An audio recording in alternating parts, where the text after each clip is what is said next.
Welcome back to Cinema Flicks Music Picks. I'm Davey, your host with the most, the beast with the least.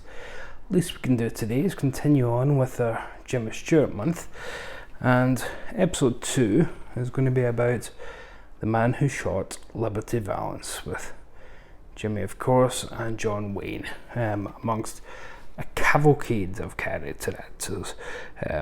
Ed O'Brien, Andy Devine as the sheriff, the marshal, Lee Marvin as Liberty Valance himself, and even small roles for future stars of westerns who at the time were still bit part players like Lee Van Cleef. So, you know, a real star effort, and of course directed by John Ford, who, if there's any director more synonymous with westerns, well, I can't think of one. But the story of the man who shot Liberty Valance, and there's the back shot with Liberty there, essentially concerns our young idealistic lawyer moving out west. Go west, young man, go west, make your fortune. And he decides to bring law to the lawless, hit the frontiers.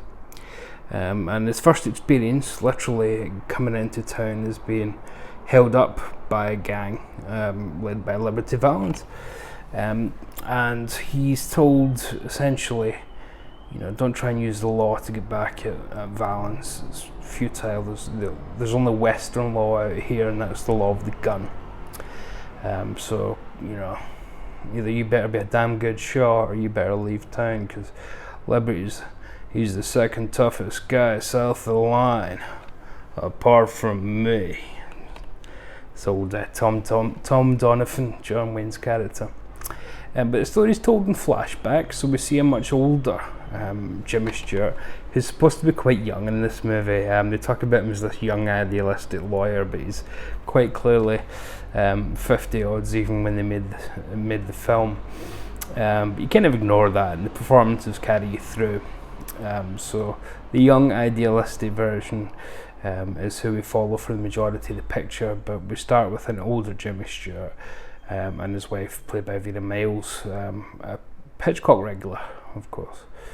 The setup, as I say, is that he's held up, and then he integrates himself into this small town of Shinbone, where he starts to give them an appreciation of things that they could have, such as, you know, more meaningful society, something that isn't just for the lawless. Brings an idea of the future of the 20th century to Shinbone.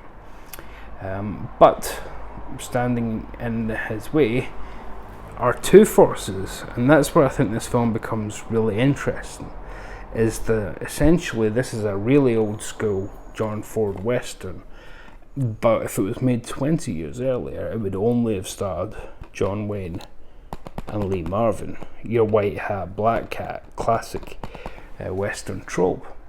But John Ford, as has been commented on quite a lot in his later years, especially with Cheyenne Autumn, for example, became quite revisionist in his views on the West, and kind of regretted a lot of the more simple and facile ways that he treated stories about the West and Native Americans and whatnot. He didn't, you know, come out and say I'm sorry for that was not the John Ford way, but he, if you watch the films themselves, certainly made gestures towards being a more in-depth and thoughtful storyteller, which I don't think he gets the credit for that kind of growth, even in his old crotchety age. So Tom Donovan is our good guy, but he's more of an anti-hero, and Liberty Valance is your out-and-out villain, and your known unknown is Rance, is Jimmy Stewart, because what he's trying to do is turn this town into a place of education, of learning, of dignity, of the future. And we know what happens because, again, the film being told in flashback, we see that a railroad's come through town, and it's a town full of nice little shops, and, you know, etc., etc. It's been gentrified from a more modern term, but at this point it was still very much, Tombstone at the time of Wyatt Earp. So Jimmy's character, we know, must somehow succeed and certainly survive, because we see him as an old man. But the concession is, how did he do so? Who is the man who shot Liberty Valance? And we're going to go into spoilers here.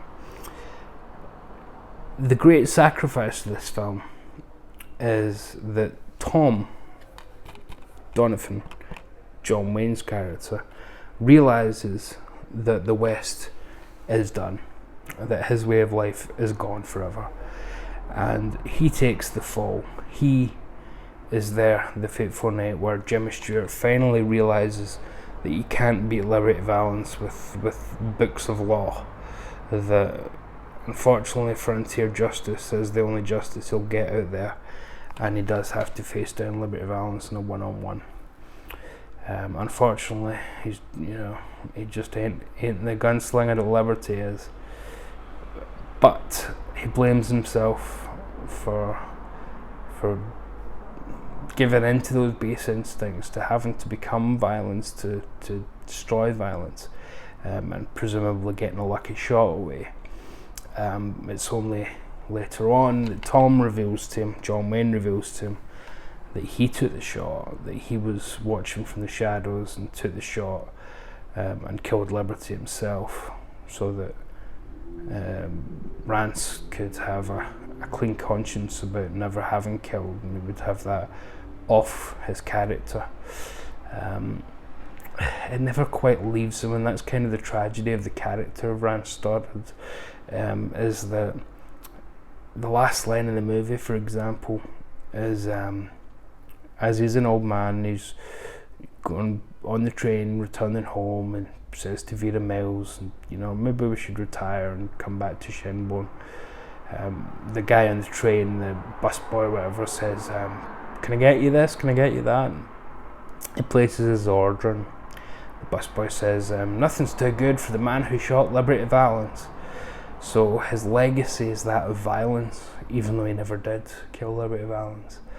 And it's a very understated performance, as he and Vera Miles just kind of silently look on, and they don't say anything to each other, but they realise that that's their sacrifice, that Rance's name's always going to be tarred in violence so that the future could happen.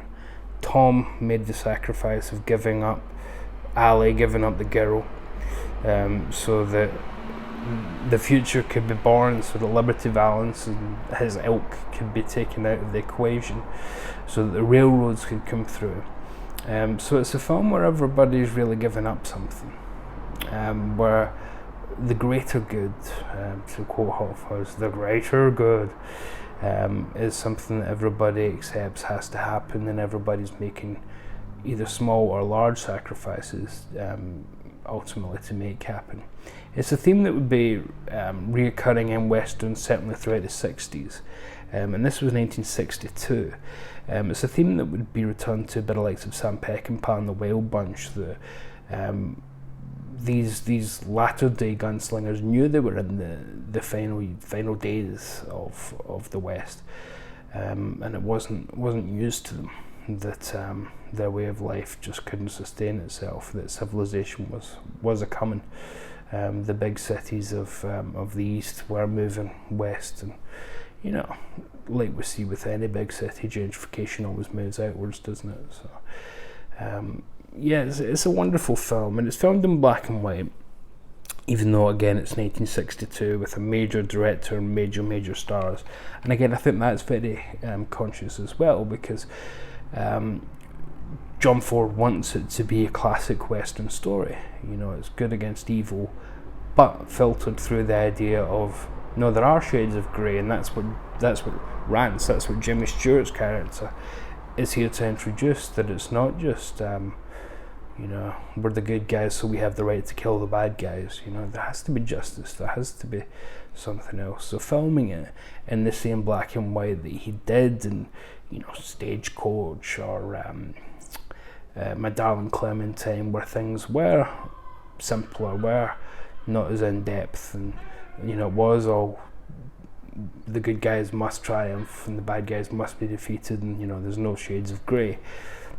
So much more dignified and in depth and reasoned and rational response to circumstance. I think it's a fantastic development in the career of John Ford, and really his ultimate statement about the West. He would go on to make a couple more, as I mentioned, Cheyenne Autumn, and it would be part of the epic about the same time, How the West Was Won, which both your stars here were in it. But I don't think they shared a screen in that, if I remember right, because it's a kind of generational movie that tells the story of community over kind of the full period of the West before it becomes gentrified again. But yeah, so it's a fantastic film. It really is worth anyone's time.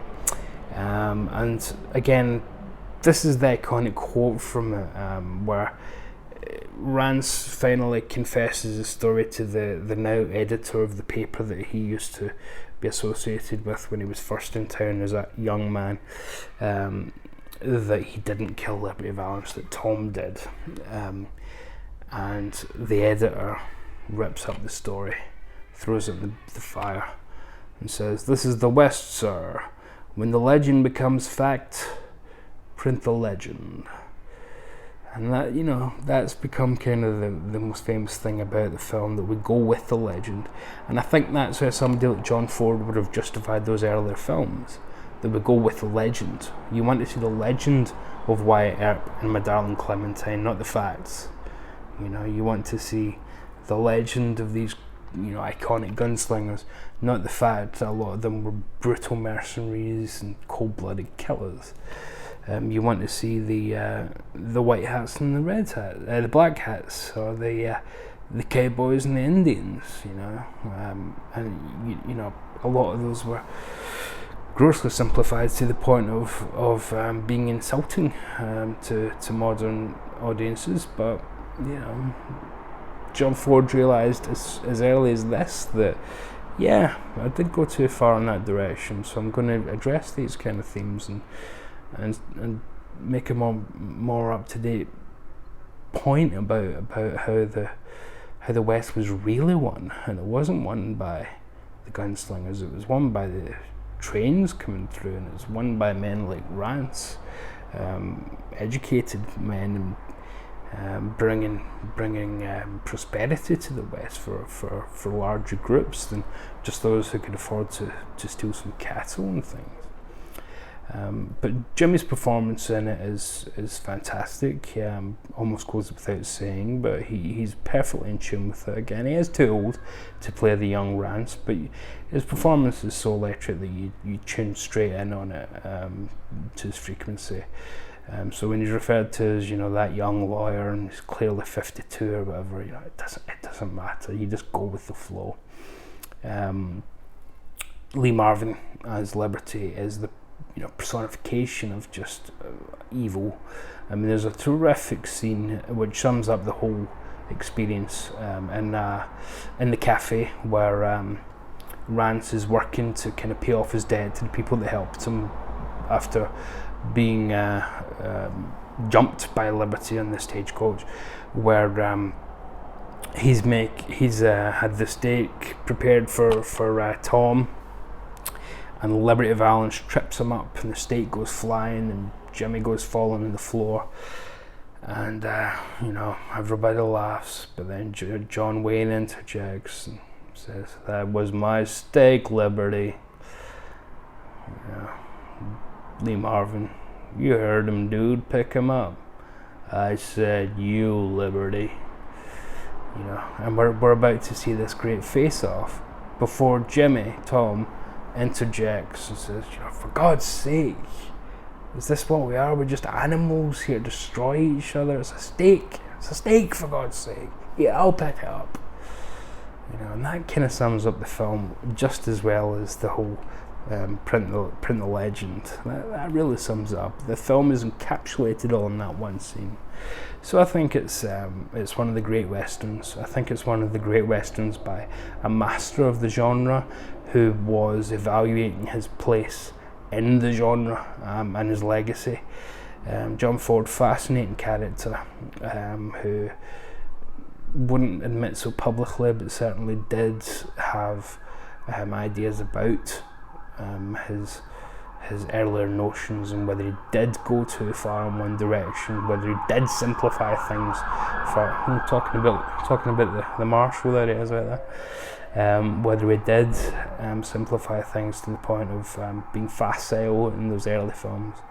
And of course, it was 1962, so the US has been through Korea and Vietnam's on, Bay of Pigs and things. So things weren't black and white. They weren't as people weren't as not as gullible, but people weren't as interested in being led up the garden path by messages anymore. And it was about time the filmmakers, storytellers learned that, and John Ford did so, but without ever coming out and saying so, because he did maintain that grumpy old bastard persona for the rest of his days. But his films belie that. He did learn, and he did move with the times, even if he would never admit it. They were all just pictures if you asked him. But anyway, I've rambled for nearly, just over a quarter of an hour, but again, this is such a classic that I think it deserves going into a little bit of depth on. So thank you very much for watching, folks. Tomorrow, day 3, who knows what the future holds. I'll pick something tonight. Hopefully it'll be as rewarding as this was. I've seen it 1.5 million times, and 1.5 million plus 1 was just as rewarding. So if you ain't seen Liberty Valance, then please do so. It's a stunning film, absolutely breathtaking, with 4 central performances that are absolutely wonderful, and then people like Strother Martin and Andy Devine just adding some garnish around the edges, which just helps everything. It's a perfect little film. It's perfectly itself. So, hope you enjoyed that. Once again, thanks for watching, and be very careful out there. Love and mercy, my dears. Love and mercy, and I'll see you tomorrow.